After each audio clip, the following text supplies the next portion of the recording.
Hi, sir. Oh, okay. I see that there are a lot of guys here who want to. Good evening, sir. Good evening, one and all. See, sir. I see a lot of enthusiasts here.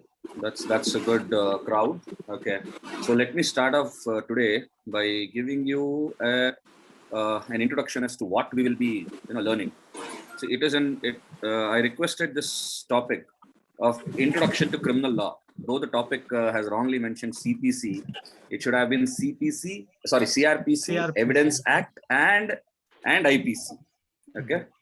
See, a brief introduction is that the law is broadly divided into two types of law. It is civil and criminal. Now, the civil aspect has further subdivisions. For example, constitutional law, that is writ petition, and pure civil law, which involves assertion of civil rights, that is CPC, which you see from the House Rents Act, and there are specialized legislation. Those are the subdivisions which crop up in the civil law. But unlike that, criminal law is a big banyan tree, I may say. Okay, and being a big banyan tree, I can only think of three broad distinctions which we can divide the criminal law as a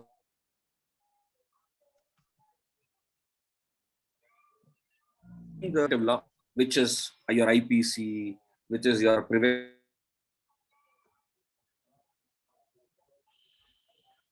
law. Substantive law means law which prescribes an act or which classifies. We lost you. I think if Bharat switches off his video and speaks without video, I think it should correct. Yes, sir. Hope so. Bharat, I think today it's a cloudy day. Everywhere this will be the issue. Yes, a lot of power cuts also.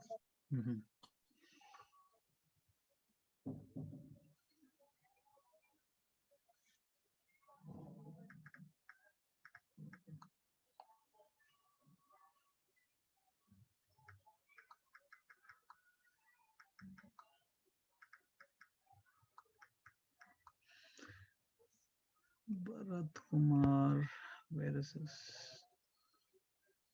I think it's not there on.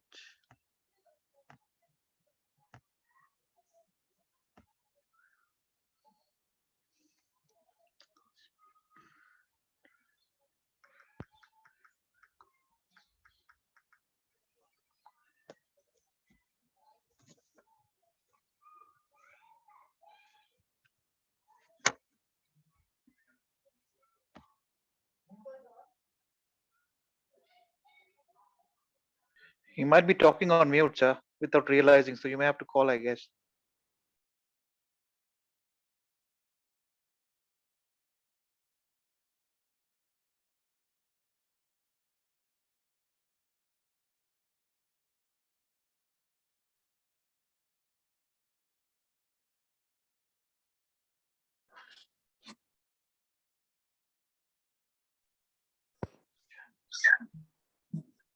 Hey guys, I'm so sorry. There was a power surge. Sorry. No Can problem. everybody is able to hear me? If we can hear Yes, sir. Yes, we can. Yes, sir, we can. Yes, sir. Yes. Okay. So as I was saying, substantive law. Substantive law is a law which is where the law actually deals in classification of acts as to this is the act which will constitute an offense. Now, the substantive law brings about the definition of a crime. For example, if this act, because we in India, we don't follow an excluding kind of a system where we say these are the acts which are legal. Excluding these acts, all other acts are illegal. We don't do that. and it cannot be possibly achieved also anywhere in the world. So what we do is an inclusive system where we classify that this is the exact act which constitutes a crime. Now, this is the main work, or this is the main intention behind a substantial, or this is the main behind a substantive piece of legislation such as IPC. It says these are the classification of acts which will constitute offense under so and so sections. Now, a necessary portion of that work would include to define the ingredients of an act. So these are the ingredients to constitute this offense.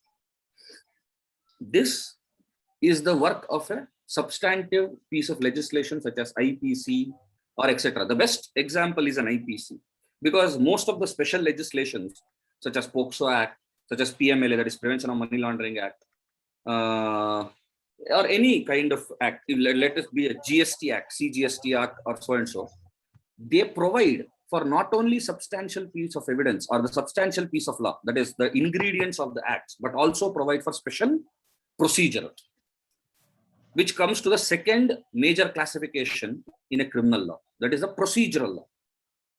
Yes, certain acts or certain ingredients are classified as so and so, but after having committed the crime, what is the procedure to be followed from start, that is from scratch to end? What is the procedure to be followed and what is the procedure to be in place is what a procedural law deals with, such as CRPC. Okay, and the third limb of the criminal angle would be the Evidence Act. The Evidence Act deals with, which is not only with respect to criminal, it is equally helpful in civil as well as criminal cases. The third common classification is the Evidence Act. Evidence Act says, yes, this is the procedure to be followed. This is the act, or this is the ingredients of the act to become a crime. When the procedure is being followed in the court of law, what is the burden of proof, or what is the how to prove it, or who should prove it? If these evidences are given, whether what kind of testamentary value it carries. For example, there is section 114A of the Evidence Act, which gives a presumption that in the event of a rape case or a rape of a woman by a superintendent of jail or somebody who is in a fiduciary relationship, okay, if somebody in a fiduciary relationship and who is in a superior relationship commits a rape or on a woman who is on an inferior relationship. In a fiduciary relationship, always there are two relationships, which is one of a superior nature, one is of an inferior nature. For example, a warden of the women's hostel and the woman residing there. The warden is always on a superior relationship administratively, and the inmates of that hostel are on a lesser relationship. If the rape is committed, 114A says, if the woman is able to show, or if the prosecution is able to show that sexual intercourse has happened, then it shall be presumed that it is of rape. Normally, generally, the crime is never presumed, but these are certain exceptional things. And that's what the Evidence Act gives as to how, okay, there is a act which is done, this is the procedure which we are dealing in. Now, for the judge to determine whether this act has been proved to be a crime or not, we will have to take recourse to the Evidence Act. Now, there is a fourth division apart from all this, but that is mostly of academic in nature. That is criminology and penology. That deals with why should this act, we in a society decide these are the acts which are supposed to be deemed to be criminal in nature. Prior to 13/2/2012, if you all remember, that is prior to the Delhi gang rape case, 16 years was the age of consent in a 376 rape case. So if a woman were to consent for sexual intercourse and who is above 18 years, 16 years of age, that could not have been classified as a rape, but that age was 15 years. And of course, it had an exception to it, that if you are married, the age of consent would have been reduced to 15 years. Now, why does that change take place? Why should we classify this crime, or why should we classify this act as a crime? For example, very recently, the Supreme Court struck down the adultery, which was held to be a crime. And these are the reasoning which we get. Yes, our society is in this fashion. Our society is in this fashion. This is considered to be, there are some things which are considered to be morally degrading. For example, prostitution. But a prostitute, how should she be treated? Under the prevention of, can somebody name which is the act which deals with prostitution? Anybody? Okay, it is a Prevention of Immoral Trafficking Act. So, if prostitution is considered to be a bad thing, how should she be considered? Should she be considered as a criminal, or should she be considered that she's a victim of the society, because nobody wants to do such an act? How should she be considered? These are the questions, because we considered her as a victim. And the customer is not, to such a prostitute is not considered to be a criminal at all. Why? Because if we consider the customer to be a criminal and we consider the prostitute to be a victim, are we not criminalizing somebody who visits there? Are we not criminalizing something which she's earning her?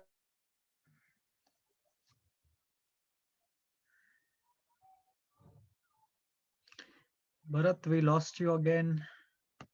And there is a subdivide, that is penology. Penology is the study should be imposed. For example, if you read IPC, everybody, I'm pretty sure, would have read IPC and they would have seen this. Every offense, it gives a discretion, minimum sentence and maximum sentence. Why is the discretion here? Because theft of a loaf of bread is also a theft. And theft of jewelry is also a theft. But a person who is hungry, if he steals a loaf of bread, he will still be culpable. But the judge may put his discretion into the topic and reward him lesser punishment. And a person who has done the theft for gain, for example, gold or anything of that sort, should be given higher punishment. That is the study of the penal aspect as to why penal provisions should be exercised favorably in sometimes and harshly in sometimes. For example, there are 4 kinds of punishment. There are detrimental punishment, there is retributive justice, reformative justice, where we give the sentence with the intention that he should reform. Detrimental is where we give the sentence on the basis where that should be a standing or a lesson to the other people in the society. What kind of punishment and how it is to be used? It is to be determined by study of penology. So these are the 4 broad aspects. Okay. And the 4th one has, of course, 2 smaller aspects, there is criminology and penology. This is what we will be dwelling into today. Okay. So to dwell into this, see, always understand this. Law is not created for people in Mars. It is not created for trees. It is created for human beings who are in the society.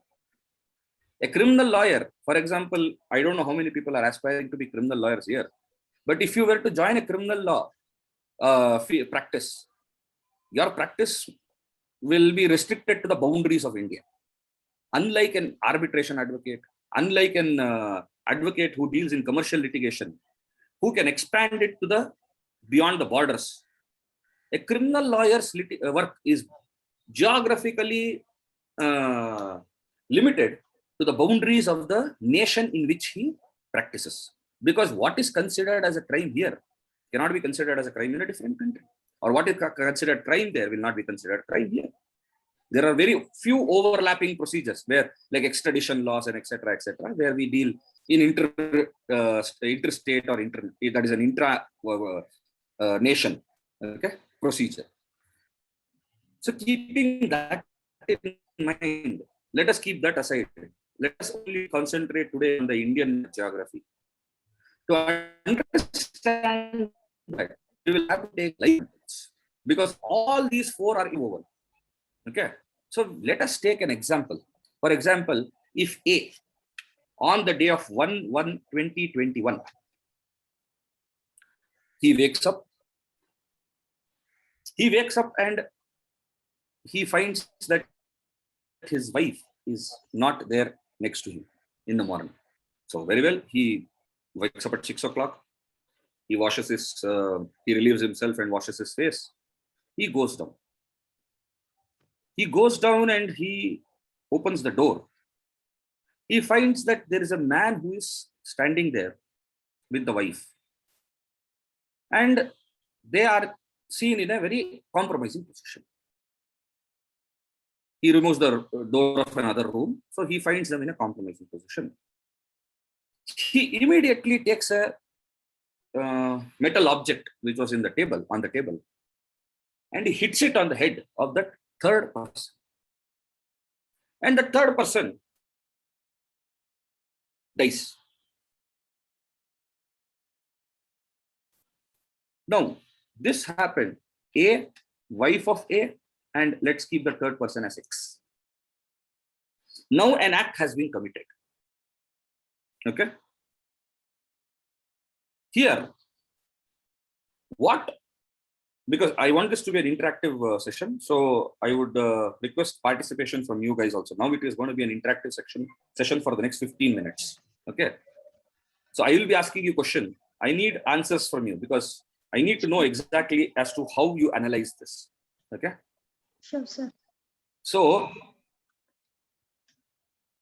let us take Krupa, for instance. Okay. So Krupa, I want you to tell me now as to what is the first course of action you foresee in this situation. Now he's dead. The wife is standing there. A is standing there. What might happen next? First, let us build the story now. So he will think what I have to do now. What next?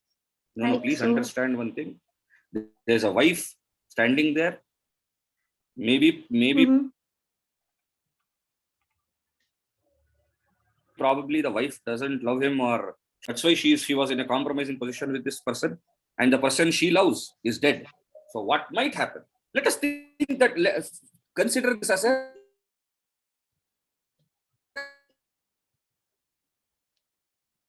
Yeah, his movie. wife might react, or react, or she might try to hit this person. I mean, Very good. her husband. That might also happen. Also, or this person might think that can I? I mean, do I need to do anything to my wife, or because Now she is the victim let us here, think right? that it is a movie. Please say what will happen next according to the movie. Your movie. So Very she's good. scream. His wife will scream. So Ram Mohan Reddy is saying And wife then the will scream. outside people may come down. Yes. Correct. That is the natural course. Somebody sees, of course, once she screams, somebody from the road or neighbor will come in and see there.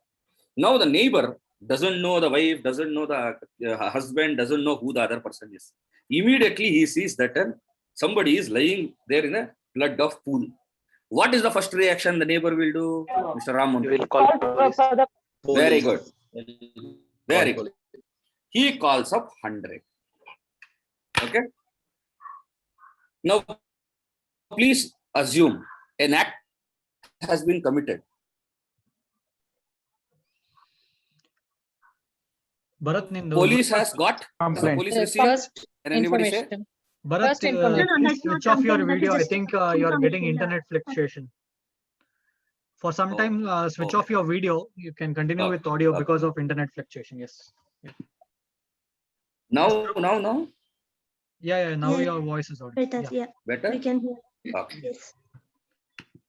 So the police receives an information. Correct. Why Yes, is first it not a information. complaint? Complaint, it can be given Complaint only is to given to the judge. magistrate, like, Yeah. Very good, Complaint Navya. been written. No. Navya. sir, it has to be given to the magistrate. Exactly. Where do you find that? Yeah. Pardon, sir? Where do you find that? Which provision of law? No, it's not clear, sir. I can't hear. Which provision of law do you find? It's a CRPC. Exactly. CRPC, Somebody said yes, sir. CRPC. Yes. CRPC. 200. under- 200. Section 202. No. The definition is under section 2D. 2B, yes, sir. Yes. 2D. 2D. D. Yeah. Yes. 2D says what is a complaint? Ah. Complaint is something which is made by an aggrieved person to the magistrate. It's an No. allegation Yes, made. that person makes it to the magistrate. Okay. Now the police doesn't receive a complaint; it receives a information. Okay, that is under section 154 of CRPC. Now it is not necessary that you understand the sections of it. It is necessary that first and foremost the procedure has kicked in. The receiving of the information by the police is governed under CRPC because it is a procedural law. Under section 154, I know 154, probably even when you read CRPC, then you will understand, yes, under section 154. 154 then mandates what the police has to do, how the police has to do, once receiving an information, where they have to write it, what register has to be maintained, what is the document which has to be created. This is what CRPC deals with. That once the act is done, the first information when they receive, how they should act.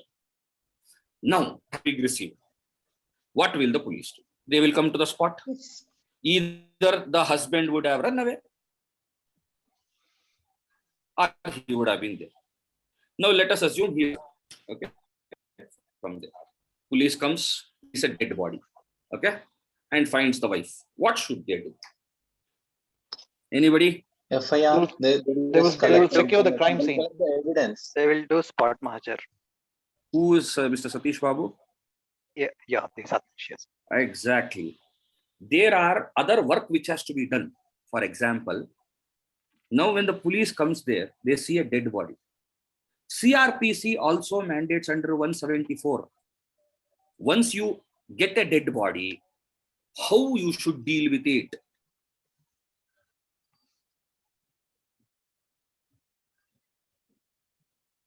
Okay? How the police have to do with it, how the police have to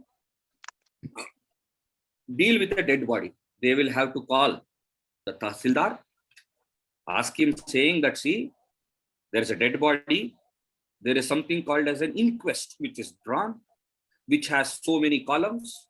It says, it gives detail how the dead body was found, what are the injuries which found on him, clothes, if any, clothes will be searched in front of two witnesses if they found anything. Okay, everything that is under 174. Now still we are under the procedure. The police now receives information, comes to the spot, finds a dead body. It may find a dead body, it may not find a dead body, it may find some stolen item also. That is also covered under CRPC. We are still under the procedural aspect. Then what they do, they secure the scene, draw mahzar of the scene. Why? This is where it has happened. Because the police have two work. One is crime detection. Is to find out how the crime has taken place. That is never governed under any law. How the crime has to be detected, the police can employ any method. Police can use his brain, they can seek evidences, they can do this, they can find out from others, they have informers, they can employ any means to detect a crime. But what is governed is the procedure they take in collection of evidence. Receipt of information, what procedure? Then they come to the spot, collecting evidence, what procedure? Then they find the husband and they arrest him. What is the procedure for arrest? And next, after arrest, then they collect all materials. Whenever they collect material against the accused, they have to follow the procedure under CRPC. Yes. Yeah. And subsequently, there is a time limit in which they will have to submit a report under 173. 173 is a report which the police will submit. Either it will be A report, that is charge sheet, B report, or C report.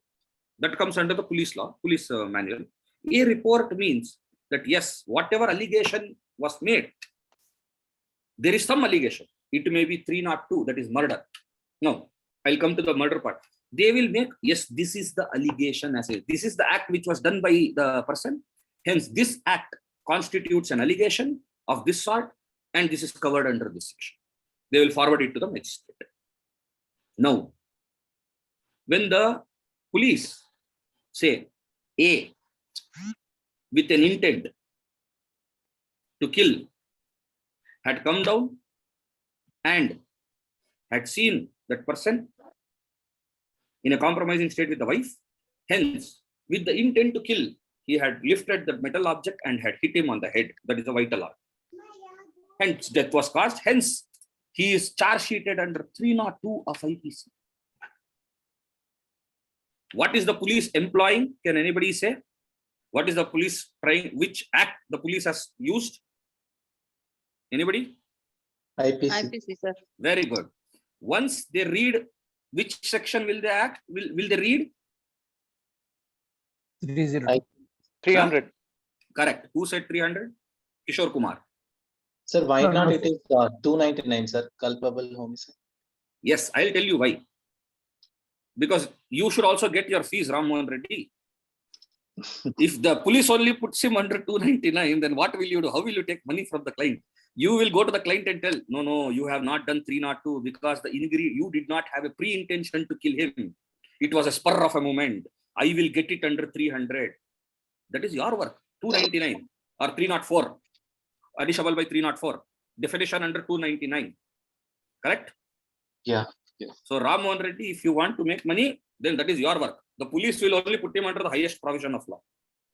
Now they will read section 300 and they will try to bring the act within the definition of section 300. That is where IPC is used by the police.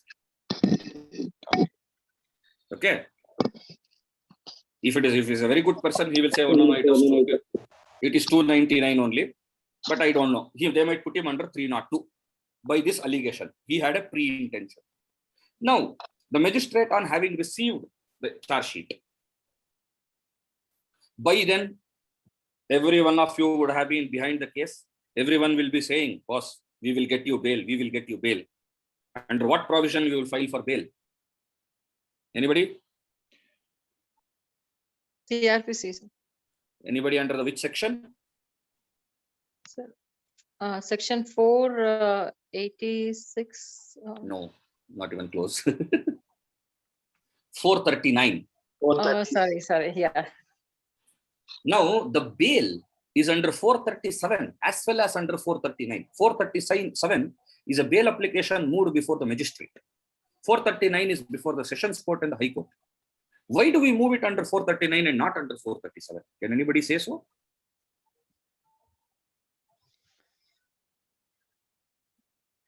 Offense is Can below anybody? 7 years. For 430. No, not 7 years. 437 says that if the offense is exclusively punishable with death or life imprisonment, 302 there are only two punishments, that is life imprisonment or death. So if it is exclusively punishable with life imprisonment or death, then the magistrate will not entertain this application. Hence, there is a bar under 437 that this is an exception. Under 437, for an offense under 302, alleged offense under 302, 437 application will not lie because the magistrate has to dismiss it. He cannot entertain it. That's why we directly go under 439. But under 437 exception, there is another exception. What is that exception? If the accused is a woman 437 is maintainable. This is the work of CRPC. The procedure and what application has to be filed. What are the exceptions to it? What are the exceptions to exceptions? Is this the only? Next we will see what CRPC deals with. Okay. Bail application will file under 439. Okay. Let us assume High Court's granting bail. After that, they say you have to execute 2 sureties and like sum for a bond, 1 bond. What should we do? We come before the magistrate. Then there is a separate chapter, or in bail, there is a separate sections. How bonds are to be received. There is 445A, which deals with surety. Who stands surety to him has to give a declaration that I have not stood surety in any other case. Or he should at least name, these are the cases in which I have stood sureties. So do's and don'ts and the procedures are governed by CRPC. Now, very good. Bail ho gaya, he comes out, charge sheet is there. Then what does CRPC then say? It says there is a list. What is triable by the Sessions Court and what is triable by the Magistrate Court. If it is triable by the Sessions Court under section 209, the matter is committed to the Court of Sessions. It is sent up. So the trial courts are divided into 2 forms. What are the hierarchy of courts? Is in CRPC we find. What are the hierarchy of courts? Can anybody name some hierarchy? High Court and then Court of Session. And Let's then, go from the down. Executive Magistrate. No. Executive magistrate is not a judicial magistrate. I'm talking only of Okay. courts. Yes, sir. Yeah. Yeah. Judicial Local magistrate. court- Judicial Judicial Magistrate, 2nd class, 1st class. Yes. And then if it is a metropolitan city, then it is Metropolitan Magistrate, and then Court of, there are, CJM. That is Chief yeah, Judicial. CJM. So, Yes. Metropolitan Magistrate 2nd class, Metropolitan Magistrate 1st class, their powers are given. Metropolitan Magistrate 2nd class can only deal in matters up to so and so punishment and up to so and so fine. 1st class can deal with up to so and so punishment and up to so and so fine. Over and above, there is a Chief Judicial Magistrates and additional Chief Judicial Magistrates. So much fine and so much imprisonment they can deal. These are in the district level. If it is in a metropolitan area, there is something called as Metropolitan Magistrate Traffic Court, MM, Metropolitan Magistrate. And over and above them comes Chief Metropolitan Magistrate, that is equivalent to CJM, that is Chief Judicial Magistrate, or additional CMMs. And over and above, there are session judges who can deal with any number, except for death penalty cannot be given. If death penalty is given, that has to be confirmed by the High Court. Any number of fine. So CJM and ACMM are 7 years. First class magistrate is equivalent to MM, that is 3 years. 2nd class magistrate 2 years. Now, over and above High Court, death penalty any amount, then Supreme Court. The hierarchy of courts are also in CRPC. Now, Sessions Court mein, the charge sheet is laid, someone is issued, he comes. How should the trial go on? Is the next aspect dealt in CRPC. If the trial is before a magistrate, if the trial is a summary trial, if the trial is that of a warrant case or a summons case, or if it is before a Sessions Court, or if it is on the basis of a complaint made to the magistrate, how the trial should proceed is determined by reading CRPC. Now, let us take the procedure which will matter to us the most, that is the Sessions Court trial. Once that is done, they ensure that every copy which the prosecution is relying upon is given to him free of cost, accused. And after having done that, they will, what do? They will hear the accused on charge. Now, as Ram Mohan Reddy asked, sir, this is an offense under 219 because the ingredients, what is the difference between 299 and 300? 299, you wanted to cause hurt. You did not necessarily want to cause death to him. You hit him and he dies.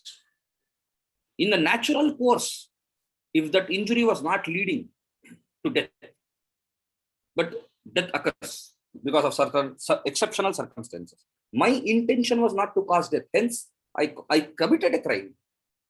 My intention was not to cause death, but death happened.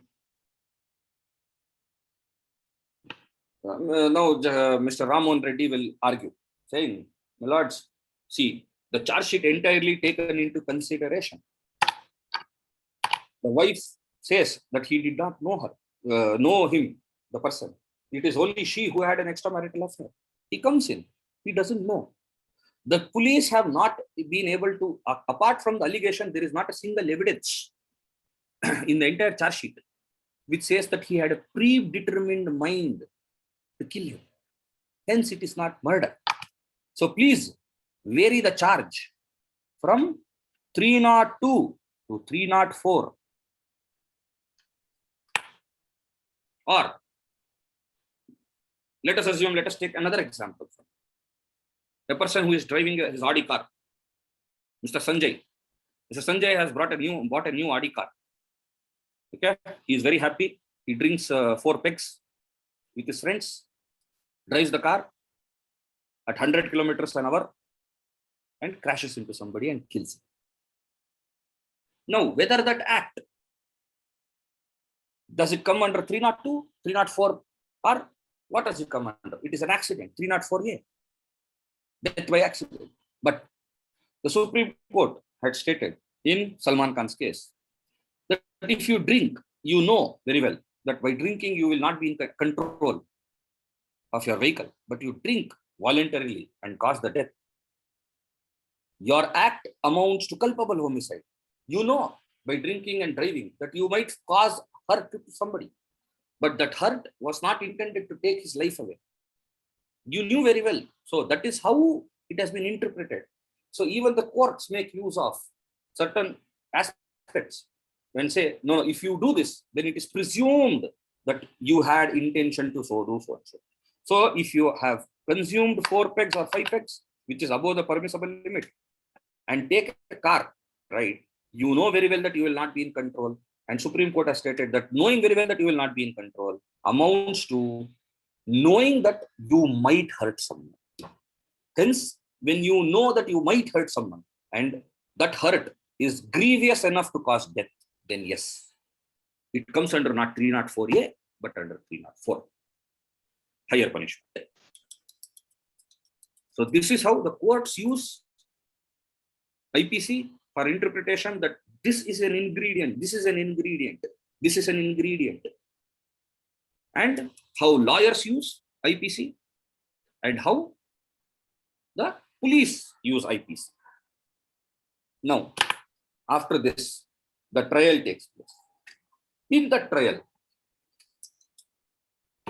the husband, the woman or the wife comes and gives an evidence saying, my husband used to tell me that if you had any extramarital affair, I will promise I will kill that person, whoever it is. Now the police will bring this statement or try to bring about that no, he had an intention.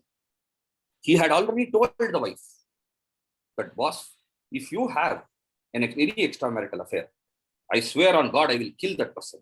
He may not know that person. He may not know this is the exact person, but he had a classification of person. That who will have extramarital affair with my wife, I will kill them. So it amounts to predetermination or knowledge. Why should it not come under 302? The prosecutor will argue. Can anybody say what your line of argument will be? It would still fall under that exception, grave and sudden provocation, even though, he did mention to his wife that whoever it is he would kill. Mm-hmm. But it would still fall under the exception because he still doesn't Very know good. the person. Very good. You are still using substantive law.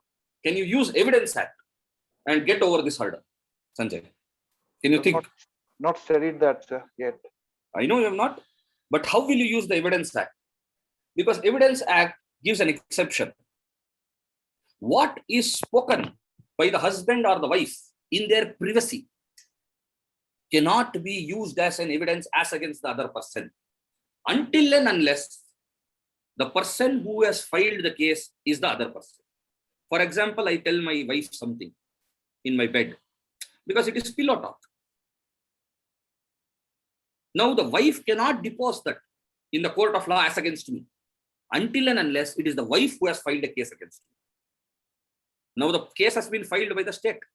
The prosecuting agency is the state. The wife cannot depose what I have told her in the privacy as against me in a criminal trial.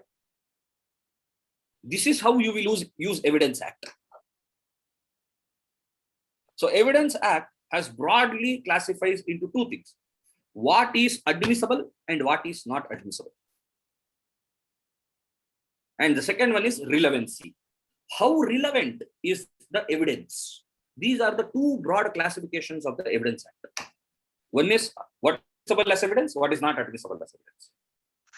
If it is not admissible as evidence, it should be first taken out. If it is admissible as evidence, how relevant it is.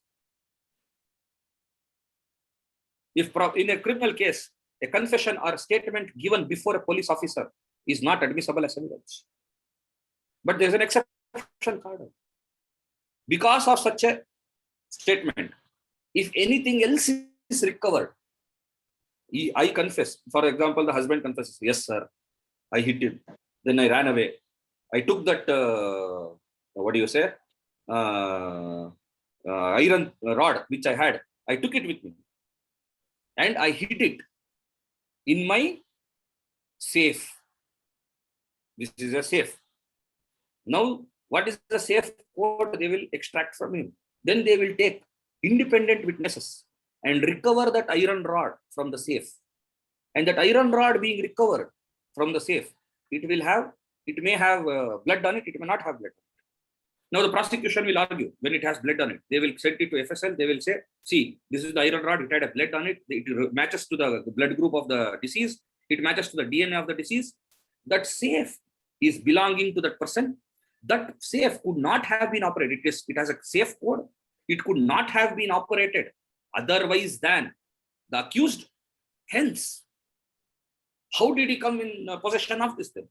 Then the burden will be shifted upon the accused. Normally and generally, the burden is upon the state to prove beyond reasonable doubt. But when it proves this much, you will have to prove how did I get it. That is how they will try to take it. For example, if you have put it in an open space, they will seize it from there. Being lawyers, then you will argue, boss, that is an open space. Anybody has access to it. I did not have exclusive access to it. If you are seizing it from some open field, how are you able to show that I was the one who threw it there? No, it only shows you seized it from there. That's all. Conclusively, it cannot be shown that it is seized at my instance. So this is how Evidence Act will play. Seizure is done under CRPC, but how it is seized, where it is seized, and because of that nature of the seizure, who will the burden lie upon is determined by Evidence Act. For example, you are with your wife in the night. In the morning, she is found dead. It is your house. You were there. Though it is the initial burden on the prosecution to prove beyond reasonable doubt that you have committed something which is in your special knowledge, because it is a house. You are there. You should have knowledge of it.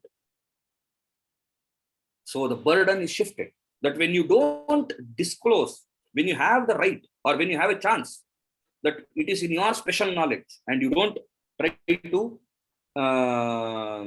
give a justification to it or explain it, the burden will be reversed on you. Now, how does this burden work as against the constitutionally guaranteed right of my right to keep quiet under Article 20? Those are judgments which has to be made. So Evidence Act also brings presumption, and there are judgments which lie there, and when it will happen, when it will not happen, you will have to read judgments. Manish, you can ask. Sir, I wish to ask, as the burden of Wala sir is explaining. I wish to ask, is in this case of Arushi Talwar and all, the same instance happened that the Very lady good. died inside the house. Exactly. Why did the burden of why did the husband and wife got bailed and the High Court stayed their order for their punishment? Very good. Why See, what happened is, see, we don't have the evidence as such, but it happened in the house. At that juncture, only 2 people were there in the house, or 4 people. One is the domestic help, one is Arushi Talwar, and the mother and the father. Now, that is what the CBI sought to show, that boss, there are only 4 people. Of the 4 people, 2 people are dead. So it is in the exclusive knowledge of the parents. And when they don't give explanation to it, the burden is reversed. Hence, when they did not explain, they were taking a stand that, boss, I don't know what happened. I slept, I woke up, and I found bloody my daughter is dead. After one day, I see that the domestic help is also dead on the terrace. The Sessions Court took a view that no, it is in your exclusive view. The door was closed, the windows were grilled, nobody went in, nobody came out. 4 people were inside, 2 people died. So it is you 2 who have done it. That is what a presumption which was taken. But how? That was rebutted in the High Court. Probably, if I would have been there, I would have taken. No. There was one small door which was open, utility door. Anybody could have come in from there. Anybody could have gone.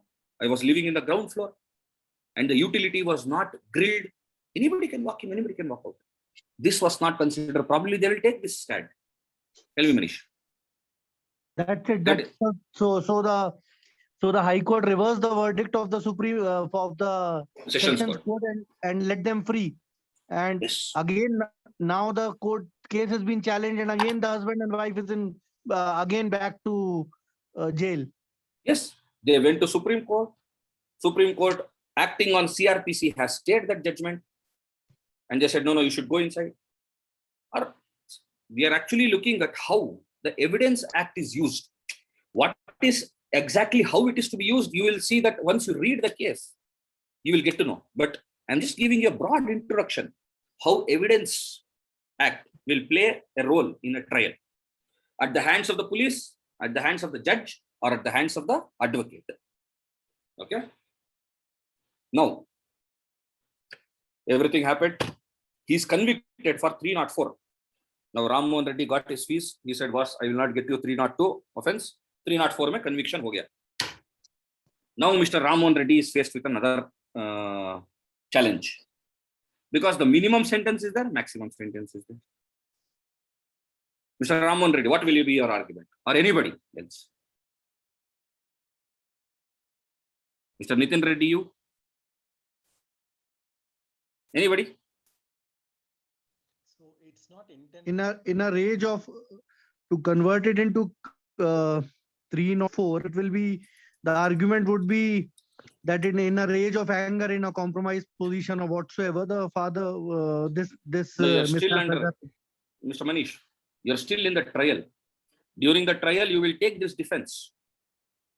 Okay. You will also take a defense of legal insanity. Oh, he saw his wife in a compromising position. He just lost control.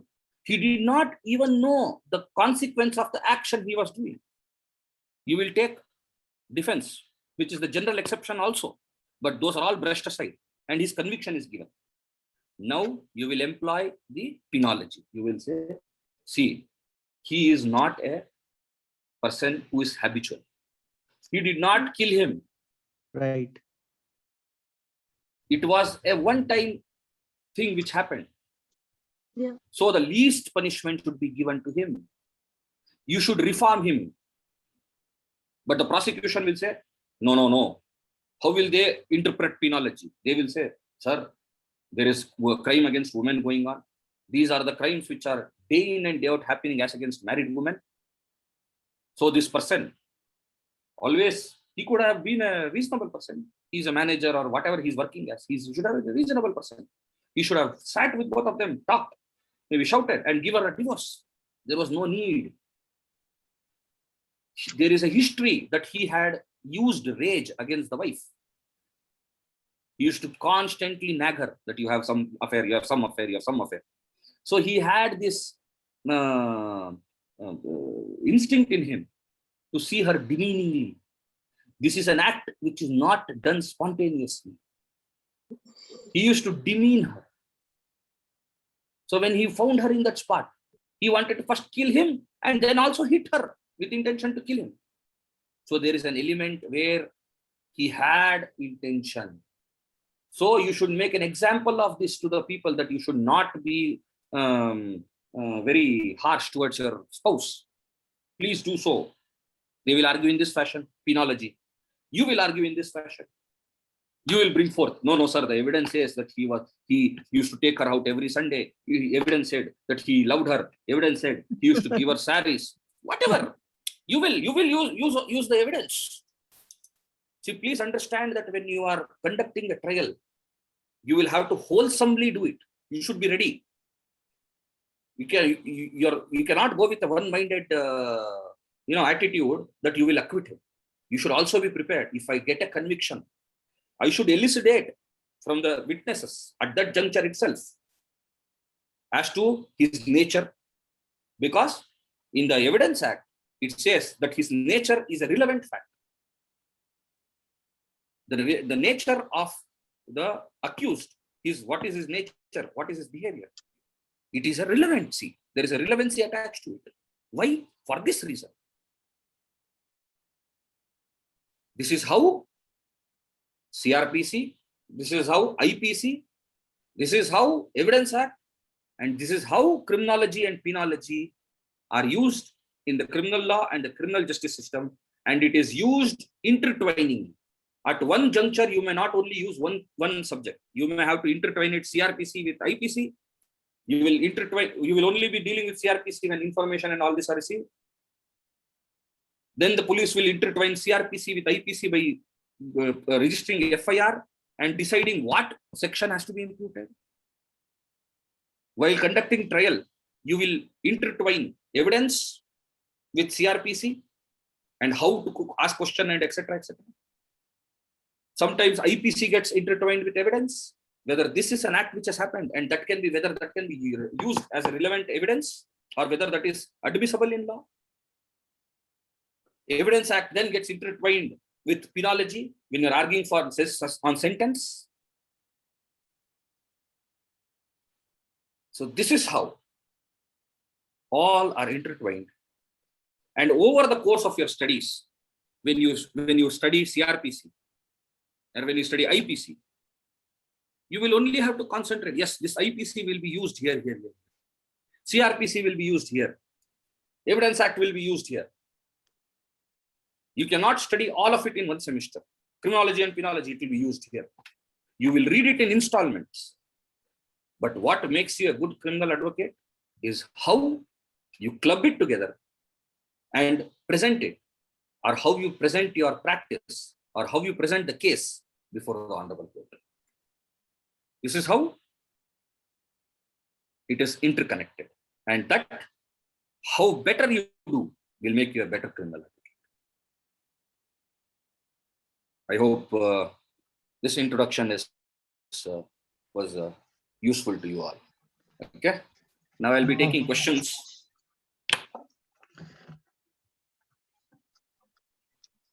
Anybody has any questions?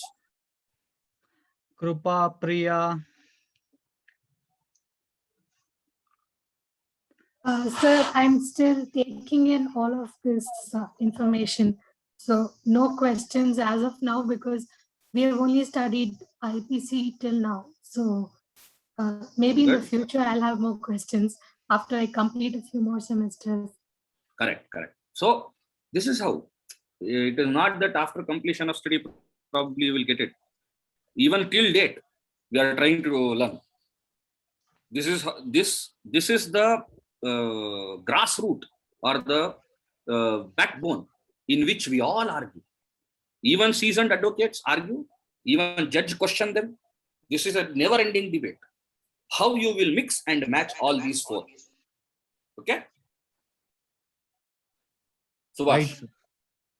Sir, is it like mandatory to study criminology and penology to become a criminal advocate? Of course, if you want to charge 1 lakh rupee fees for a bail, which I do, what if your client comes and says, sir, you have not read criminology and penology, I don't know whether you will be successful. I will give you 60,000 rupees fees. Will it be acceptable to you, Krupa? That is not acceptable. I mean, so if the person has not studied this criminology and penology in LLB, okay, so can that person become a criminal advocate or not? Is there any way? 100% you can. Okay. Even see, me and Abhilash were classmates. Okay. We used to be roommates. Okay, we used to stay in the same room. And like you people also, we also had a jovial life. Now that we are busy in our professions, we have less of jovial life. But that time we also had a jovial life, and even we have bunked classes, and we have also skipped some subjects. Okay, and yes, some portion of it was criminology and penology. Probably I felt, who studies all this idiot? Why crime is done? Why should punishment be given? Who does all this? Even I felt it was boring. But now when I look back in hindsight, I feel that yes, you may not have read it. But yes, of course, you can always go back. It is not a big deal. Any 10 hours or 12 hours, 12 working hours, you can read, no problem. It will be useful. Sir, what Krupa wants to portray is like we have optional subjects. So she wants to ask you like whether like if we don't get that option, can she become a criminal lawyer, or like how useful it would be if I study that? As I told you, even I did not read criminology and penology. But today I am a criminal advocate because in my practice, I got it. But if you don't read it now, when you are practicing, you will read. Don't worry. Sir, I have but Krupa, if you have a choice, that is the reason why I keep telling that this choice of subjects. Previously, the LLB and LLM, they never gave you choices of subjects. It is a gift which is given by the honors degree. The honors degree gives you a choice. See, this is n number of courses are there. You please choose from which you want to do. So you should be fixated. If you are a serious candidate who wants to pursue criminal law as a career, I think this is very necessary. Okay, but it is not that you cannot be a criminal lawyer, but it is just like if you want to go to war, you will take bomb, you will take gun, you will take knife also. But it is not necessary that you should start with the knife. You can start with the bomb. Okay, if you don't have knife also, you can go with bomb and gun. But it is better that you have all the ammunitions with you. That is my suggestion. Okay. Sir, I have a question. Sir, it's mainly on I mean, I'm just linking it with the Nirbhaya Act and Article 20. So, I mean, we studied just first semester only. So, Article 20 says, if, I mean, the accused is punishable for the act which was actually, I mean, yes, it is post facto laws. Yes. Ex post facto laws. In a criminal law, you will only be punished for the act. There will be no retrospective applicability of the act. Yes. What on that day, if you commit an act on that day, if it is declared as a crime, only then you will be punished. On a subsequent day, they will not declare it as a crime and punish you for an act which you had done previous to that such declaration. Yeah, and the penalty also should not be greater than exactly. So exactly. How Nirbhaya Act became valid, sir? Because Nirbhaya Act was not there when that offense was happened. No. Nirbhaya Act. There is nothing called as Nirbhaya Act. They have not used Nirbhaya Act. Yeah. So they used they amended it, but they tried them under the previous provisions only, which is that of a gang rape, and then gave them punishment. They gave them punishment of death penalty not under 376 or 376D, that is gang rape. They gave them death penalty under 302 because for 2 counts. Count 1, insertion of objects into the vagina. They had inserted rod and etc., which caused bleeding injuries. So they took a view that doing this, you know very well that something grievous will happen to her. it may cause death, and you did it. 1. 2, throwing her from the moving bus. Bharat, can you share one of your case studies where you have defended sexual assault case or something like that for our students' sake? Sexual assault, sexual assault and all we have covered, but I think rather than sexual assault, I will discuss a case which is of importance here. Yeah. For example, there were 3 accused. It took place in HSR layout. See, the person number A was the owner of the car. She had a son, that is B, okay, who used to use the car. Now, B did not have a garage, so he used to park that car in the garage of P. Now, P had the keys, and after taking consent from B, who is the user of the car, that is son of A. A is the owner of the car, B is the user of the car, P is the person where car is parked. This fellow gives the car to X, his friend. That X friend drives the car, drinks and drives the car in a wrong way and caused the death of 3 people in Kumaraswamy layouts. Now, X was drunk, so 304 was imputed. They arrested P and B also. They said, boss, you should not have given the car to. So I was defending P. We filed an application for discharge, which is under 227. We said, see, a crime is an individual act. You cannot have you cannot fasten the crime of somebody else to me. There cannot be a fiduciary relationship between P and X, or I cannot be made vicariously liable for the act of X. What is vicarious liability? Where I, being the master, if I direct my servant to do an act, liable for the act of servant. yes, when I am responsible for the act of another because of the relationship we have, that is called as fiduciary relationship. Or I cannot be made fiduciarily liable or vicariously liable. I cannot be made vicariously liable for the act of a X just because I gave the car to him. I could not have presumed that he will drink. I could not have presumed that he will drive rashly. I cannot have presumed that he will do an accident. When such is the case. But sir, just one contention here. In spite of P and B being innocent, you know it that they are innocent. A lawyer like you, or for that matter, any lawyer who would have helped them to take away their name from the case. This is the job of the lawyer, if I'm not wrong. So this is what you did, take them out of the case. No. Let me explain to you what is my job. My job is that of an officer of the court. What I do is, when the police make an allegation or the state makes an allegation against a person, I will only ensure that whether or not, by usage of CRPC, by usage of IPC, I first use IPC and bring it to the knowledge of the court, that whether or not this act fulfills all the ingredients of the sections which they have alleged against me. I will use CRPC and ensure that the procedure which is followed as against me is correct. I will use Evidence Act and show to the court that, sir, see, these are the act, or these are the evidences which has to be treated in this fashion and in this fashion.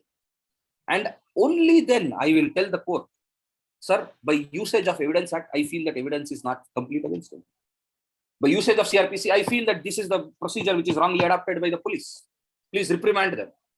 I will tell, this is the act. This does not fulfill one of the ingredients. Hence, this is not the section. I should be an officer of the court. Yes, I understand that this is a dilemma faced by many people. Many people ask me, have you ever asked your clients whether they are guilty? I have handled murder cases. I have handled rape cases. I have handled gang rape cases. I am handling a case under the terrorism, that is Immoral Activity Prevention Act. 02 Delhi COVID.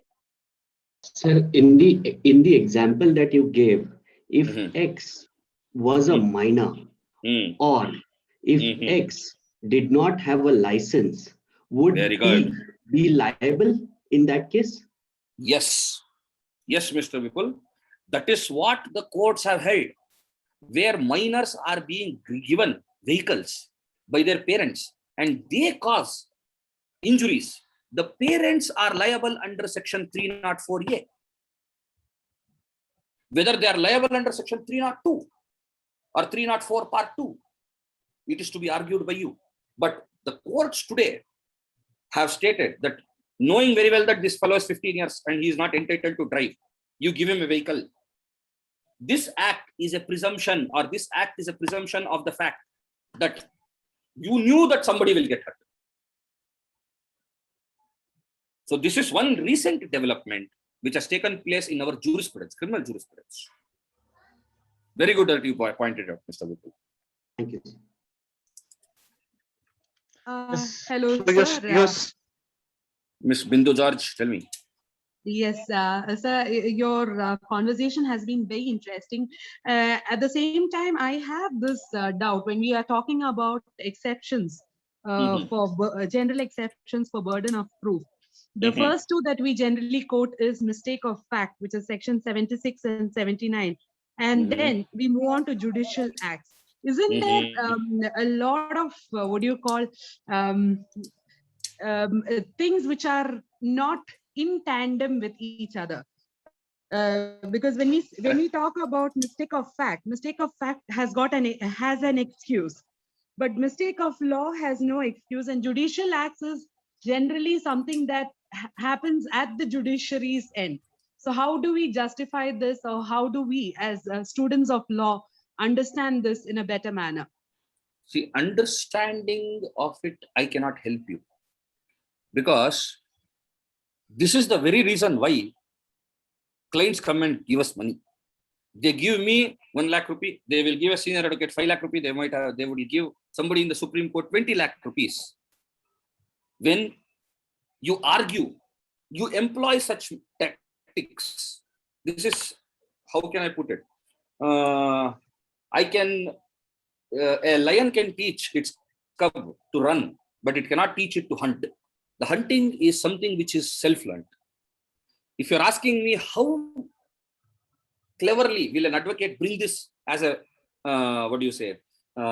mistake of fact, and say that this is a mistake of fact and not a mistake of law, it is your argument powers. This is how. Yes, while reading, you can only go back to the judgments and say, okay, in this judgment and in this fashion, they have considered this. Yes, I will argue that you have considered in this fashion. So in the same fashion, if you consider my case, it will become a mistake of fact. That is how you will employ. That is why precedence is considered as a greatest source of, law. Precedents are binding. Precedents are considered to be a source of law in our Indian judicial system. That is how you will employ it, Ms. George. But as to how you will bring it under fact and how you will not bring it, it depends on case to case, and it depends on your power, how you will bring it. And depending on that power, you will get the fees. Okay. All right, sir. Thank you. So there will be so many instances wherein you will know your client is guilty. So which part of your heart or which part of your Why brain? should you know? No. I have never asked my clients. I have handled 500 criminal cases, more than 500 criminal cases till date. But there will be so many criminals, they will come and confess in front of you, but not in court. They will not confess, but at least in front of their lawyer. No, you need not. No, you need not. I have never asked my client whether you have done it, because that will affect my judgment. But if you are able to live with it, Mr. Manish, if you are able to ask your client, yes, have you done it? And if he says, yes, I have done it. And if you are able to live with it, well and good, you hear it. But my judgments get clouded when I get to know that they are guilty or something. That is why I never ask them. Even before fighting a case, or even before taking the case to a trial, definitely you would be asking the No. your clients everything that No, has no, no, no. happened in the entire story.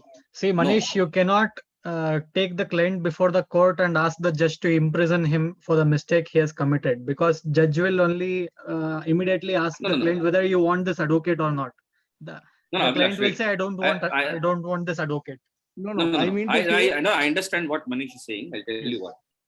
Manish, I explained to you that it is the state which has the entire burden. The state has to file that report. You don't have to file anything.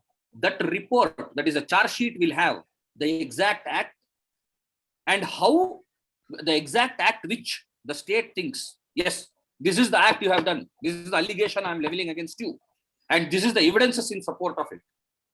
My only work is to see whether or not the evidence is strong enough to convict him or wrong enough to convict him. I don't need to ask him. I normally and generally make it a point not to ask my clients whether you have done it, because that clouds my judgment. got your point, sir. So it's basically your Yes, it is you against the state. You against The state has to prove the crime, and you are trying to bring reasonable doubt in it. That's all. You are not trying to bring reasonable doubt. You are just trying to use evidence. My point here is, even if you know that your client is at fault, do you still go ahead and debate, or do you argue the case knowing that your client is at fault? And Sometimes yes, sometimes yes. Or else, how will you eat? Huh? How will you eat? How will you? I'll tell you one thing. Which year are you guys in? All of you? Can you just give me First year. First year. So you have 4 more years to go. 2 more years. So, 2 more years. Sorry. Okay. 3 years. So after 2 years, when you come to court, and after practicing about 5-7 years, okay, you will be going in your scooty, okay, and your senior will be going in a Mercedes.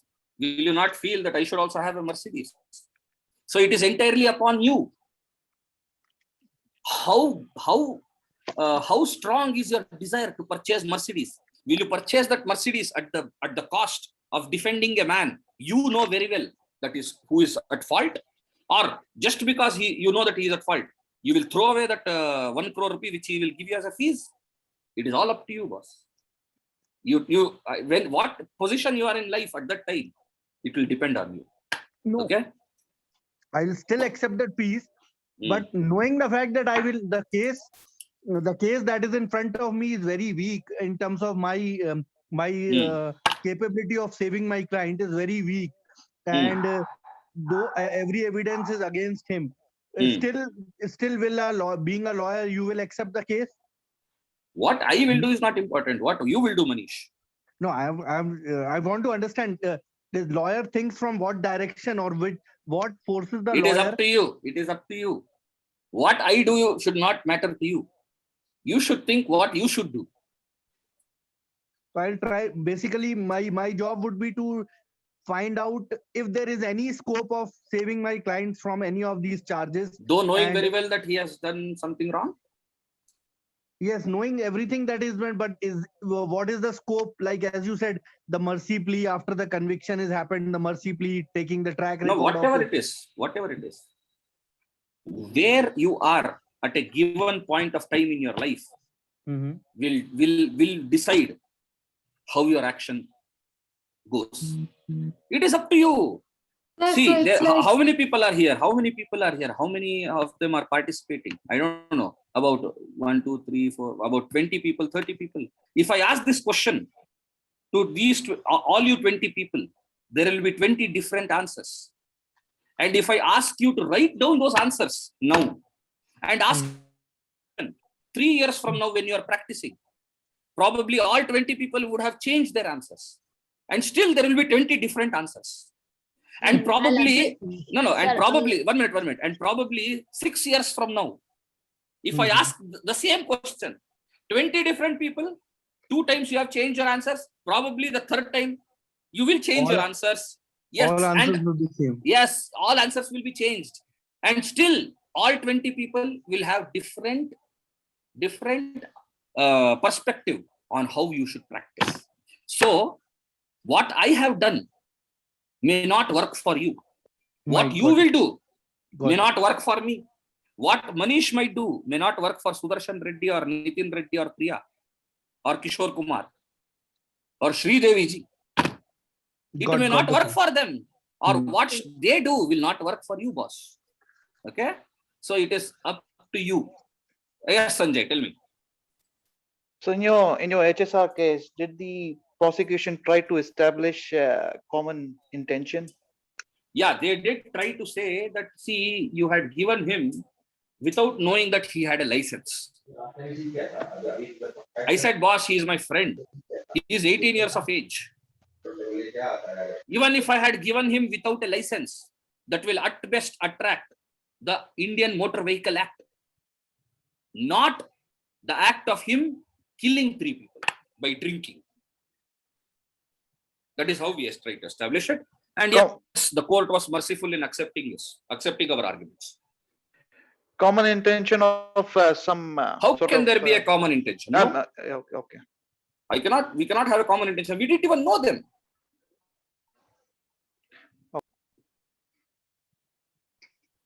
So, is that it? Excuse me, sir. Could there be a, could there, Yeah, Vedanshi. So I actually, had a follow-up question Amrita, actually. Okay, one minute, Vedanshi. Vipul, tell me. Sir, I had a follow-up question with respect to the HSR case. Now, if the intention of P is to, with the knowledge that this person is going to drink or he is not in the capacity to drive, if P gives the car keys. First and foremost, Vipul. First and foremost. Yes, sir. See, you're presuming some things. Yeah. Here, we should first see what the police. Can the police bring out such an evidence? Can the police bring out such an evidence? How? Just imagine yourself. How the police can bring out an evidence where P had the knowledge that this fellow, who is it, X, will drink. Can there be any evidence of that sort? See, we can't. Yeah. I don't think any evidence of that sort can arise. That is the reason I am saying that your question is very hypothetical in nature. Understood. Okay? Thank you, sir. Thank you, sir. Vedanshi, please continue. so it's actually Amrita. I'm joining through my daughter's ID. That's her name is Vedanshi. That's reflecting. No Sir, problem. I Amrita, just, yeah, I just wanted to add, like, as the Manish was asking you, like, if you know about the background of client, then how will you go As ahead? I told you. So just I wanted to, like, yeah, I just wanted to add, or you can say just wanted to inquire whether I'm right or wrong, that even in professional ethics, is the duty of the lawyer to save the client be without knowing the background, No. right? Vedanshi, sorry, Amrita ji. This is a very old debate. Whether the lawyer's duty, whether it lies first to his client or to the court. Okay. This is an age-old debate. Whether the lawyer's duty lies to his client or whether it lies to the court. We always portray to the court. When we go to the court, we always say, my lord, my duty is towards the justice. But when the client comes with a bundle into the office, we'll say, hey, don't worry, I will get you out. Okay. So that is why I said, it is all a matter of conscience. It is all a matter of conscience. Okay. So basically we are For safeguarding example, both. no, it is up to you. It is up to you. What you are doing has an impact on the society. I'll give you one personal example. Okay. Yes, sir. I used to handle rape cases. Most of the rape cases there is where when you have sexual intercourse with a woman over and above the age of 18 years, and that sexual intercourse is obtained by promising her that I will marry you, and they later on, at the time of making such a promise, if you had no intentions of marrying her, you just had the intention of having sex with her, it amounts to rape. You will have you can read the judgments. That is. But that is now been revoked, right? This law. No. It is not. It is not revoked. I'll just pass on the judgments to you. One is Punjab High Court and one is Supreme Court, Santosh Hegde's judgment from Karnataka. Okay. I'll just give that judgment to you. It was pronounced. These kinds of rape cases I used to take up. But now, as a matter of policy, I have refrained from taking up such cases because somewhere I felt that I owe a duty to the society. And if I don't do it, probably someday I might be hurt by it. I might have to see a position in life where I might be or me or some of my relatives or somebody whom I love will become a victim of it. That is why, as a matter of policy, I don't take it up. But it is all up to you. Because I am now 10 years into profession.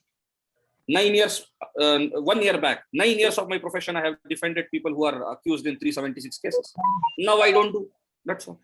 Probably 10 years from now, I might exclude other kinds of offenses also. Who knows? We don't know. I hope I have answered your question, Amrit. Yes, sir. Yes, sir. Thank you, sir. I have one doubt. Who's it? This is Sridevi. Tell me, Sridevi.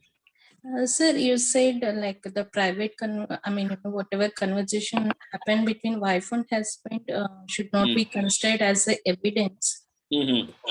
Let's say, I'm just giving one example. I'm just thinking like if husband is forcing wife to bring the money from family and he says, don't tell my name. If you are not bringing, either I will commit to suicide or maybe I will do something else. Okay. So in that case here, there is no, you are saying like this cannot be considered as evidence, but he is keep on. No. Please understand this. There is an exception to this. Exception is where, see, when I tell my wife, this person is like that person is like that. And if the wife is to give an evidence in a trial, which is brought forth by the third person, saying my husband used to tell like this, that is prohibited. But here will be a trial where the husband or the wife is trying to use the words of the husband as against himself. The act is done against the wife only. In such a cases, yes, it can be used. For example, in a divorce proceedings, it can be brought forth on record that my husband used to do this or my husband used to say it. A defense will not lie. No, it is a private conversation between husband and wife. It should not be brought on record. That defense will not lie. It is only where it is a third party litigation. A wife cannot be a witness to the acts of the husband in favor of the third party. Oh, okay, got it. Yeah. But even in such cases, sir, how the evidence will, there won't be any evidence, right? Wife and husband spoke to each other. Maybe not. I don't know. Who knows? Okay. Unless like there is a recorded evidence. Who knows? We don't know. It may happen, it may not happen. 10 years back. Yes, sir, let's say. See, 10 years back. Listen to me. 10 years back, we did not know that WhatsApp will come into existence. WhatsApp will be used as evidence. Today, there is a procedure for using WhatsApp as evidence. Oh, wow. Okay. We don't know. Whether it may happen, it may not happen, I don't know. It depends on case to case. Yeah. That is what brings challenge to it. That is how you will earn money. That is how it will keep you interested. When we produce electronic evidences, I think we have to make an application through Section 66 of IT Act and 65B of the Evidence Act. And there is a judgment also on it, Justice Nariman's judgment, which is very recent. It was referred to the constitutional bench. Whether certificate under Section 65B is a must. You all have to read that. Okay. But the proof is necessary, right, sir? It's just not like yes. Go on tell something. Maybe see, please understand this, Mr. Reddy. Today you are in first year. All I am giving you is an introduction. These are the canisters, boss. Whenever knowledge comes to you, you please label them as evidence. You please label them as IPC. You please label them as CRPC. And let the knowledge fall in the proper containers. That's all. Let it not be mixed. That is our endeavor today. It is not our endeavor to learn everything. Okay? Yes, true. Priya, tell me. Sir, I have a question with the first example that you gave. when you started off the session. The 302. Yes, sir. So let's say that, you know, the person who was, you know, having an affair with the wife, if this person was known to the husband, right? And if they Maybe. have had, no, Yeah. I'm not done yet. Okay. So if two people know each other and some neighbor or somebody has already witnessed a tussle between them, and then the wife and the neighbor or anyone else has heard this person say that, like, don't come near my wife, I'll kill you or something. Can that be used as evidence? Yes, Even maybe. If the wife is Maybe. saying that in the court. The prosecutor, can of course, if I was the prosecutor, I would have stated, see, there was an already altercation which had taken place. This fellow knew that this woman had some affair with him. He had already warned him, if you come near my house, I will kill you. Of course, the prosecutor will argue in this fashion. What will you argue? You will argue, sir, to have a predetermined mind, there should be, what are the stages of a crime? There should be a motive. Then there should be preparation. Then there should be attempt. Then there should be commission. Where is the preparation here? When he woke up that day, did he have any motive that I will kill him today? Once he saw that act of compromising position, something ticked in him.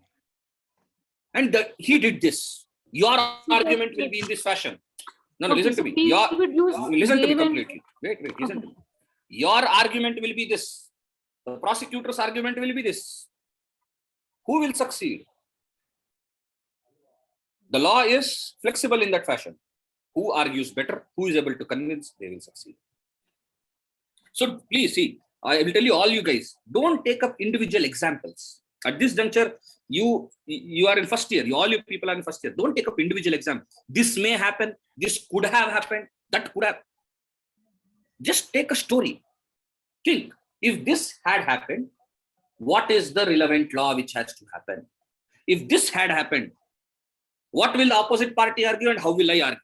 What will the opposite party engage? Will he engage CRPC, IPC, evidence, criminology, penology? And what will I engage? What will be my weapon in that war? That is all. Yes, that is all I am trying to teach you. Okay? Crime Patrol देखना है sir इन लोग. Crime Patrol देखो. Crime Patrol देख के ही पता करो. वो पता करो Crime Patrol में ऐसा हो रहा है. अरे ठीक है यार, ये लोग महाबुद्धू है. लॉ में तो ऐसा नहीं लिखा है, ये लोग क्या कर रहे हैं भाई? ठीक है? Yes, Krupa. Sir, how one can deal with the false cases?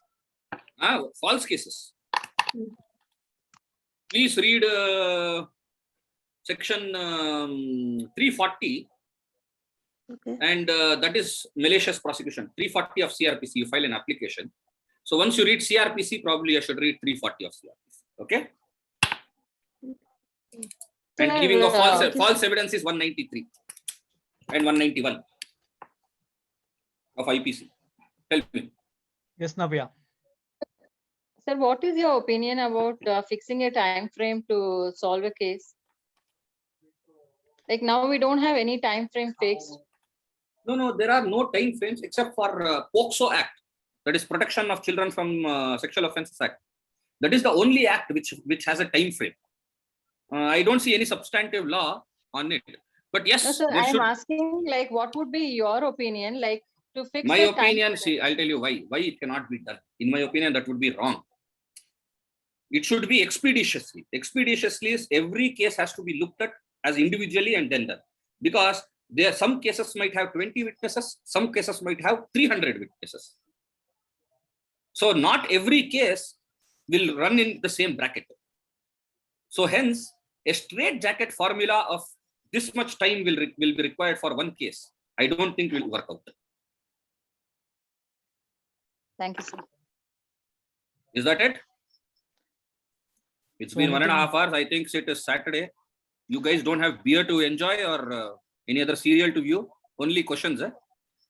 Yeah, our students are very studious. Oh, think even they we were will- students, Abhilash. Even we were students. They will bombard you with more questions, I think so. Yes, No, Pushpanjali. Even we were students. Yeah, actually, so this session is very interesting. As if we really, to be frank, I'm not interested to watch any TV or something else. Really, No, as soon then as I, Pushpanjali ji, I'll tell you one thing. Yes, sir. You should watch TV. You should watch news. You should read newspapers. Yeah, sure, sir. I'll do that. But whenever the seminars will be there, that time really I will not be interested to watch this TV or something else. Morning till evening. See, we'll just spend 1 hour, 1.5 hour to attend a seminar. So this is not a big deal, right? Spending No, 1 hour, 1.5 hour. Yeah. I Yes. know it is not a big watch deal. your serials on Woods also later on. No. I'll tell you one thing. Yes, sir. This is a copied dialogue. I copied it from Facebook because I was watching some videos on Facebook. APJ Abdul Kalam said it, and I felt that yes, it is correct. See, today Abhilash meets me in the court. I ask him how is his life. He got married. I ask him how is your practice coming along. He's general counsel for about 2 or 3 apartment complexes and builders. I feel good, but when I look back, he called me on this interactive session, which has been very good. And when I look back, there were some times when we used to consume alcohol and we used to talk shit, rubbish. Okay.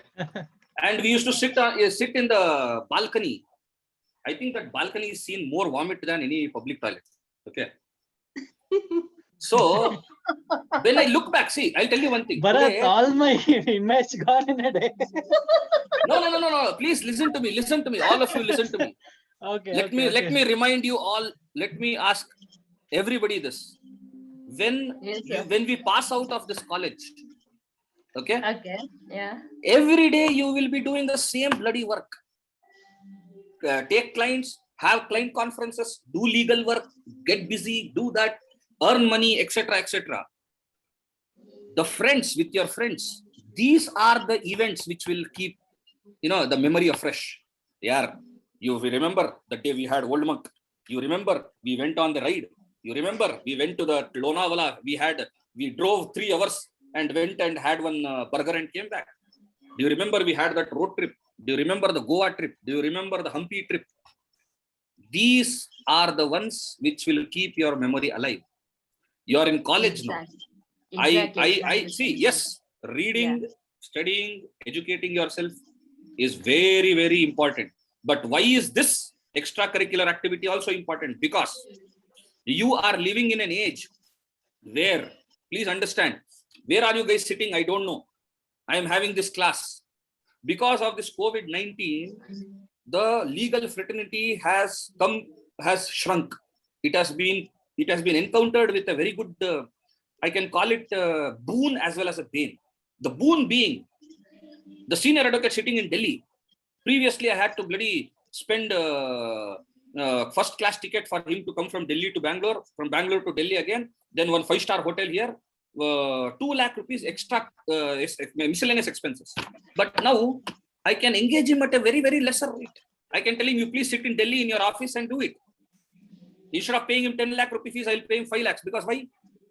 Previously, when he used to come from Delhi to Bangalore, all day he had to be in Bangalore for only 1 case. Now what I will do, sir, you please take 3 lakh rupees. You will be only engaged for half an hour. So in Delhi, he can accept cases in Chandigarh, Bangalore, Madras, Bombay, Calcutta. And Harish Salveji does it from London. Okay. So the same thing, when you are getting cases, if you have a very good circle today, you will also form a WhatsApp group when you pass out. Most of the cases, you might get it pumped from somebody else who is probably in another city or another town. That is why this is necessary, this network. It is not necessary that you stick to your books. It is necessary because being an advocate, you are not only being good in law, you are doing a business. You should know where your clients come from. You should have a strong network. And how will that strong network be built? By liaisoning by having an active social life, by creating memories. Okay? Yes, sir. Yeah. Right. I think it is 7:30 now. I think I'll take leave. Any Is it okay, last Vilash? question? Any last question? Sir, I have a last question. One last question we are answering. That's all. Yes, Shri Devi, please shoot. Sir, I think you people are having very long experience in this. As a lawyer, I have one doubt. Like, let's say the client came to you and you accepted the case, and finally you came to know, like, the client itself, he committed an offense. Okay, the opposite lawyer, he is not able to prove that, and you are in, like, good, you are communicating well, like, you are in that case, whether you protect your client or what you will do. It is not important as to what I will do, Shri Devi ji. What will you do? I got it, but most of the No, cases, no. because I'm not into this profession. Definitely, Maybe. if I'm in that position, definitely I will. As I told you, this, what I may say today, I may not do tomorrow. Who knows? At that juncture, what strikes me well, only that I will do. That's all. So you mean to say, like, overall, I all don't the know. lawyers will protect their client I don't know. irrespective of whether they do mistake also? I don't know. I don't know whether what I will do when I come in that situation, because at that situation, how my thinking is, I will only take a call on that. We can't foresee all this. Okay. Shri Devi, what happens generally, to answer your question, is, okay, you have come with certain facts.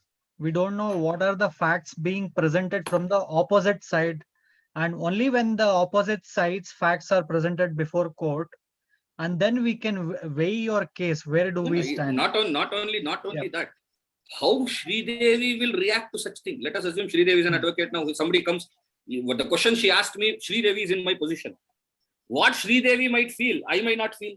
What I might feel, Vipul may not feel that. What Vipul feels, Mr. Serene Jacob may not feel that. What Serene Jacob feels, Sanjay may not feel that.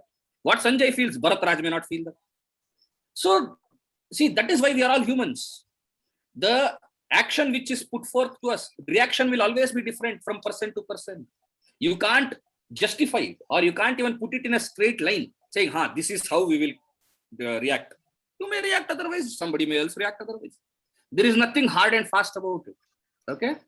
So if I know, like, the client is, he that is up to you, Shri Devi.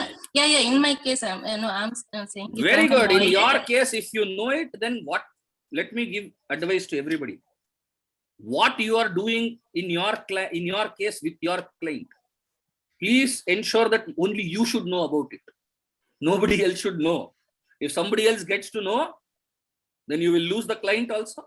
You will lose your business. Yeah, I got your point. The thing is, maybe I'm not framing the question correctly. What I'm saying, so let's say I'm the lawyer and I got the case, and while arguing, I came to know, like, maybe after searching, like, background and everything, I came to know he did the mistake. And in front of the judge, whether I have the right to say, like, my client did the mistake, and whether I can punish it. If you do that, you will be in breach of your professional conduct. Maximum what you can do is, you can give back the brief to him, because when you have taken that case, whatever knowledge you acquire, it is protected by attorney-client privilege. The client has a privilege that you don't disseminate that information to anybody without his consent. And if you disseminate that information, you will be in breach of it. You will be in breach of professional conduct, and you will have to face a professional conduct review meeting before your bar association. Yes. Bar council may bar council may suspend. They will hold. That's fine, sir. But at the time of taking the, accepting, you have a choice whether to accept or whether to leave. You have a choice. It is up to you. Yes. Up to you. Yeah, and at the time of accepting, sir, I don't know, like, I accepted and I considered the fact. But later I came to know, like, he very did good. wrong. Later Then in, you tell him, I came to know that you have done some mistake. You please take back the case. He will say, you please give back the fees also, which I paid. Or you please pay back. Yeah, Okay. thank you, sir. See, Sri Devi ji, I'll tell you one thing. These all questions now, it is very good because you guys are now just students. When you actively are in the field, you find that these are the questions which matter the least. When you are hell-bent that, yes, this is the order I should get, this is what I should get, this is the name I should make, these are things which will matter the least. If somebody is so concerned, no, truth should be above everything, maybe that fellow will probably follow in the footstep of Mahatma Gandhi or somebody like that. But I don't know. It may happen, it may not happen, a lot of things. Okay. But I'll have to apologize now. I can't take any further questions. I'll have to rush. I have another engagement. Okay. Okay. Thank you, Bharat. Thank you so We'll much, be sir. bringing Bharat Thank you, again sir. for several Thank you topics so for much, discussion sir. in future.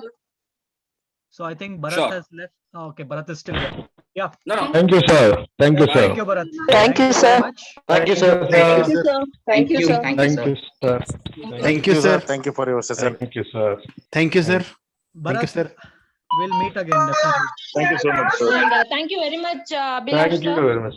Thank you. Thank you, sir. Thank you, Abhilash, sir. Thank you, Abhilash, sir. Thank you, Bharat, sir. And tomorrow we have one more session on this 11 to 12, no, sir. Yes, 11 to 12. Please attend that one also. Okay, sir. Sure, sir. I Thank you, will sir. upload this video on YouTube and I'll send across. Yeah. No. Okay, Thank you so much, sir. Thank you. Thank you. Thank you. Thank you, sir. Thank you.